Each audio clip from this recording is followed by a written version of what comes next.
Hello everyone, myself Bhumika Pratul Gupta and I am here with the solution of this question, which is 4 spheres of diameter 2a and mass m are placed with their centers on the 4 corners, or you can say vertices, of a square of side B.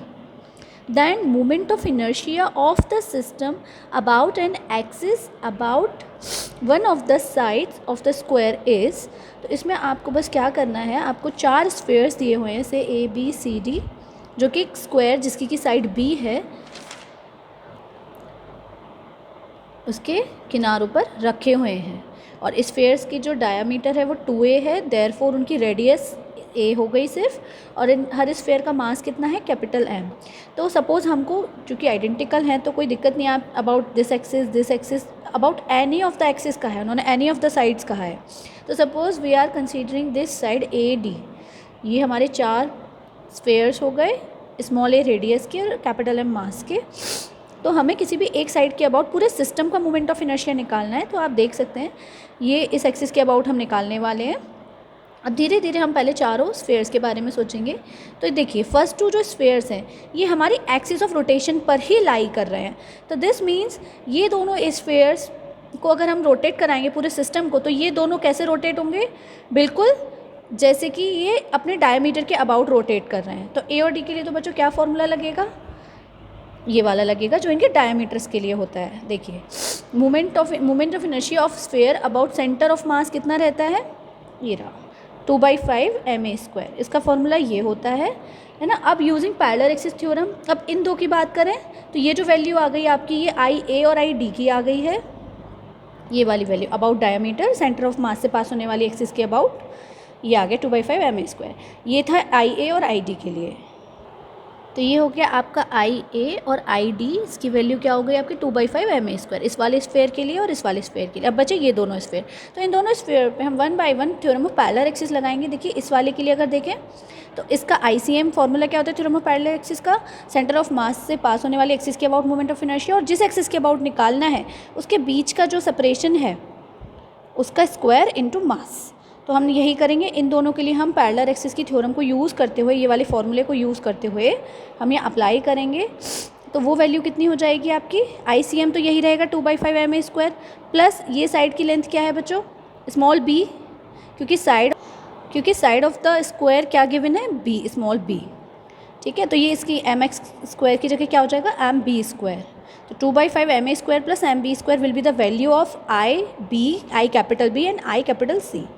ठीक है, तो उन सबको जब हम आई A D निकालेंगे, हम इस एक्सिस के अबाउट निकालेंगे, तो it will be equals to I A, that will be equals to होगा I A plus I B plus I C plus I D, जिसमें कि वैल्यूज़ जो है हमारी ए और आई डी की सेम है और बी और आई सी की सेम है।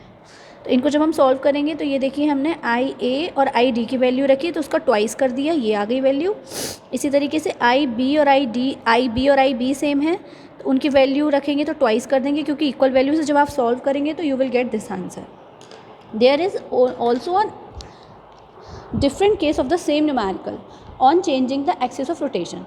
से आप किसी साइड के अबाउट नहीं, आप मोमेंट ऑफ इनर्शिया निकालना चाह रहे हैं पूरे सिस्टम का about any of its diagonal, किसी भी डायगोनल के अबाउट। तो वो केस यहाँ पर है, ये देखिए सेम एज अबव है, बिल्कुल ऊपर वाले की तरह ही है। बस हमें कहाँ चेंज आएगा हमारा, जब हम एक्सिस ऑफ रोटेशन चेंज कर देंगे, साइड से डायगोनल पर आ जाएंगे। तो अब देखिए फ़र्क क्या है। ये सिचुएशन, सपोज हम इस वाले डायगोनल के अबाउट निकाल रहे हैं, वही सेम 4 स्फेयर्स हैं आपके ए बी सी डी। ये रहा A, this is B sphere, this is C, this is D. ठीक है, तो अब आपको निकालने, आपके 2 डायगोनल्स होते हैं, सभी को पता है, बी डी डायगोनल है, ए सी डायगोनल है। सपोज हम बी डी डायगोनल के अबाउट मोमेंट ऑफ इनर्शिया निकाल रहे हैं अब इन चारों स्फेयर्स का। ये रहे आपका सिस्टम, इस टाइप से हो गया। तो अब हम क्या करेंगे बच्चों, देखो बी और डी तो वापस से वही सिमिलर केस हो गया कि इसकी जो सेंटर ऑफ मास है इसी पे लाई कर रहा है, इसी एक्सिस ऑफ रोटेशन पे, इन दोनों स्फेयर्स का। तो इसका फॉर्मूला कौन सा लगाएंगे हम, डायमीटर वाला, कि moment of inertia of the sphere about an axis passing through its centre of mass will be equals to क्या होगा, 2/5 ma²। तो यहाँ पर आई बी और आई डी बराबर होंगे, जिनकी वैल्यू होगी आई बी बराबर I D is equals to 2/5 mr²। R होता है रेडियस ऑफ द स्फेयर, लेकिन यहाँ पे आर की वैल्यू क्या हो जाएगी, स्मॉल ए। क्योंकि यहाँ पे जो रेडियस ऑफ स्फीयर है वो r नहीं है, स्मॉल a गिवन है क्योंकि डायमीटर 2a है।